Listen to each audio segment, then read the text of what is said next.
पिछले 18 दिसंबर से बीपीएससी 17वीं के अभ्यर्थी गर्दनीबाग धरना स्थल पर धरना दे रहे हैं। इसके साथ ही साथ अभ्यर्थियों को पिछले 29 तारीख को प्रशांत किशोर नेतृत्व कर रहे थे सत्याग्रह का। वो गांधी मैदान से निकलते हैं और जेपी गोलंबर तक पहुंचते हैं और उसके बाद प्रशासन उनको रोक देती है वहीं पे, और उसके बाद वहां से वो निकल देते हैं और अभ्यर्थियों पर लाठीचार्ज होती है। बता दें कि इसी को लेकर आज जो है भाकपा माले के साथ जो तीनों दल हैं और उसके साथ साथ कांग्रेस है, आज राजभवन पैदल मार्च करने वाली है। और मेरे साथ भाकपा माले के विधायक वीरेंद्र गुप्ता जी हैं, उनसे बात करेंगे।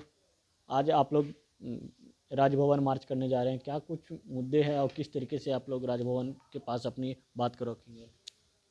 ये देखिए, बिहार में भाजपा जदयू की सरकार जब जब चलती है, ये आमतौर पे 20 सालों में ये देखा गया कि कोई भी एग्ज़ाम होता है, चाहे वो दरोगा का हो, चाहे वो स्टाफ सिलेक्शन कमीशन से जुड़ा हुआ एग्ज़ाम हो या बीपीएससी का हो, हर एग्ज़ाम में पेपर लीक की बात आती है। और भाजपा जदयू के जो नेता हैं, जो उनसे जुड़े पदाधिकारी हैं, माफिया है, पैसे वाले लोग हैं, उन्हीं के बच्चों को तमाम तरह की नौकरियों में तरजीह दी जाती है और बार बार पेपर लीक की घटनाएं होती रही हैं। तो अभी हाल फिलहाल में जो 18 दिसंबर से जो आंदोलन चल रहा है, जिसमें बीपीएससी के हाल के पीटी एग्ज़ाम में जो पूरा पेपर लीक का मामला सामने आया, तो ये सरासर अन्याय है। आप कह रहे हैं पूरा पेपर लीक हुआ। आयोग तो कह रहा है कि भाई जहां गड़बड़ी हुई वहां तो हम कैंसिल कर दिए, एक केंद्र पे गड़बड़ी हुई थी। अच्छा, ये आयोग को तो इतनी समझ है ही, जानकारी है ही कि आज नेट की दुनिया है। एक जगह पेपर लीक होगा तो वो सब जगह चारों ओर फैल जाएगा, पूरे दुनिया में फैल जाएगा और उसको उसमें समय भी नहीं है। तो ये कहना सीधे तौर पे आयोग का ये कहना सरासर आपको कुतर्क है। आज के इस नेट की दुनिया में पूरे कि सूचना तंत्र इतना ज़्यादा विकसित हो चुका है कि कहीं की खबर कहीं चली जाती है। तो ये सीधे तौर पे बातों को टालने वाली बात है और ये अन्यायपूर्ण है और ये सरकार की तानाशाही और मनमानी रवैया से जुड़ा हुआ है।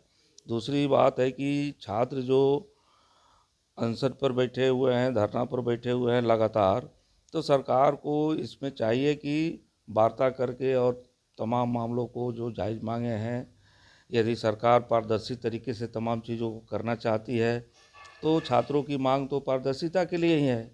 वो कोई ऐसी बात तो नाजायज़ बात बोल नहीं रहे हैं। अब सोच लीजिए कि एक गरीब विद्यार्थी जो है वो कैसे मेहनत करता है, अपने पेट काट करके, उसमें उसके माँ बाप खर्च जुटाते हैं और जब एग्ज़ाम होता है तो पेपर लीक हो जाता है और पूरे धनी लोगों के, माफिया लोगों के, तमाम लोगों के बच्चों का सिलेक्शन होता है, उसका सारा मेहनत बेकार हो जाता है। तो ये तो उसके ज़िंदगी के साथ खिलवाड़ है। तो इस खिलवाड़ के खिलाफ़ हम लोग विरोध कर रहे हैं। कल छात्र युवा संगठनों ने पूरे बिहार में, ICRY ने इसके खिलाफ़ चक्का जाम का कार्यक्रम लिया था, ताकि ये जो बहरी सरकार है और जो मनमाना करने वाली तानाशाही सरकार है वो छात्रों की बातों को सुने, जाने। और इसी कड़ी में हम लोग आज जो है महागठबंधन की पार्टियों के जो विधायक हैं वो हम लोग जा रहे हैं राज्यपाल के पास कि ये पूरा राज्य सरकार का जो रवैया है पूरा गैर लोकतांत्रिक है और इस पर राज्यपाल अपना कार्रवाई करें और सीधे तौर पे छात्रों के पक्ष में जो उनकी न्यायपूर्ण मांगे हैं उसको मांगने के लिए सरकार को कहें। अच्छा, अब नए साल की शुरुआत हो जाएगी। आज साल के आखिरी दिन है और अभ्यर्थी लगातार 18 तारीख से डटे हुए हैं, लेकिन उन लोग की बात नहीं सुनी। आप लोग जा रहे हैं आज राजभवन, क्या कुछ उनके पास, राज्यपाल के पास अपनी बात को रखेंगे? हम लोग तो यही बात करेंगे कि छात्रों के साथ, पूरे बिहार के नौजवानों के साथ यह अन्याय है सरकार का। पेपर लीक होना एक मामूली बात नहीं है और ये हमेशा की परंपरा बनी हुई है। इस परंपरा पर रोक लगनी चाहिए और राज्यपाल इसमें अपने कड़े कदम उठावें कि ताकि आगे ऐसी कार्रवाइयाँ नहीं हो। राज्य सरकार से बात करें, तो हम लोग इसके लिए जा रहे हैं आज उनके पास। जैसे प्रशांत किशोर भी नेतृत्व कर रहे थे अभ्यर्थियों के आंदोलन, पिछले 29 तारीख को वही आंदोलन कर रहे, नेतृत्व कर रहे थे, उसी समय उन लोग पर लाठीचार्ज हुई थी। प्रशांत किशोर तो आंदोलन में विश्वास नहीं करते हैं, उनकी तो सार्वजनिक घोषणा है। अब है कि ये जो आंदोलन है पूरे बिहार को बदलने वाला और जो बिहार में छात्र युवाओं को न्याय दिलाने वाला आंदोलन। तो इस आंदोलन को भाजपा की तरह उसके एजेंट के बन करके कैसे डिफ्यूज किया जाए, इस आंदोलन की दिशा को कैसे भटका दिया जाए।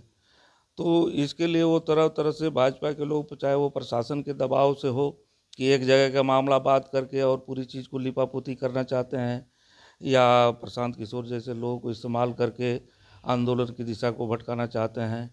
अब आप देख ही रहे हैं उनका रवैया क्या रहा। ये तो दूसरे सलवारी बाबा साबित हो गए।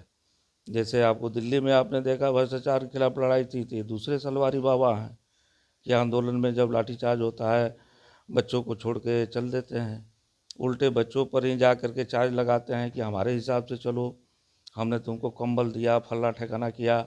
ये तो एकदम जो कॉरपोरेट का पैसा है कि वो कॉरपोरेट का पैसा समझता है कि हम जैसा चाहते हैं वैसे दुनिया चलेगी, तो ऐसा तो होता नहीं है। जनता अपने तमाम ज़रूरी कामों के लिए आगे बढ़ेगी। छात्र जुआ जो न्याय के लिए हैं, अपने जीवन के रोजी रोज़गार के सवाल पर लड़ रहे हैं, उस दिशा में बढ़ेंगे। किसी के भटकाने से तो नहीं भटकेंगे।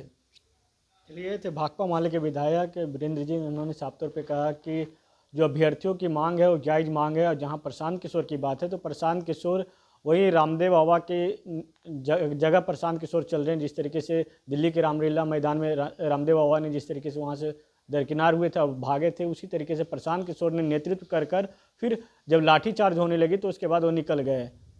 सहयोगी राजेश के साथ विवेक रंजन, न्यूज़ 22 को पटना।